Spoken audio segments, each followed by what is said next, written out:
నమస్కారం. City news కి స్వాగతం.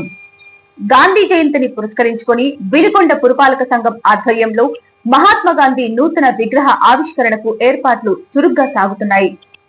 గతంలో రోడ్డు డివైడర్ పనుల కారణంగా ఎంపీడీఓ కార్యాలయం వద్ద ఉన్న పాత గాంధీ విగ్రహం శిథిలావస్థకు చేరింది. దీంతో ఆర్య వైశ్య సంఘ పెద్దల ఆమోదం మేరకు దానిని తొలగించి అదే స్థానంలో కొత్త విగ్రహాన్ని ఏర్పాటు చేశారు. అక్టోబర్ 2వ తేదీన గాంధీ జయంతి సందర్భంగా ప్రభుత్వ చీఫ్ విప్ స్థానిక శాసనసభ్యులు జీవి ఆంజనేయులు చేతుల మీదుగా ఈ నూతన విగ్రహ ఆవిష్కరణ కార్యక్రమాన్ని నిర్వహించనున్నట్లు మున్సిపల్ అధికారులు తెలిపారు.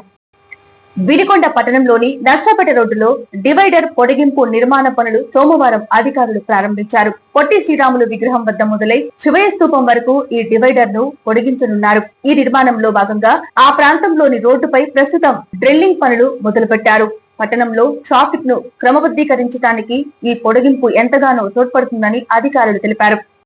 పల్నాడు జిల్లా కలెక్టర్ ఆదేశాల మేరకు వినుకొండ పట్టణంలోని పలు షాపుల యజమానులు, ఫెర్టిలైజర్ షాపుల యజమానులు, పలు అసోసియేషన్ వారితో నర్సాపేట జీఎస్టీ కార్యాలయం నుండి వచ్చిన జీఎస్టీ ఇన్ఛార్జి చే తహసీల్దారు వారి కార్యాలయం నందు జీఎస్టీ 2.0 పై అవగాహన కార్యక్రమం నిర్వహించారు. ఈ కార్యక్రమంలో తహసీల్దార్ సురేష్ నాయక్, వినుకొండ డిప్యూటీ తహసీల్దార్ మురళి, జీఎస్టీ ఇన్ఛార్జి రామలింగయ్య తదితరులు పాల్గొన్నారు.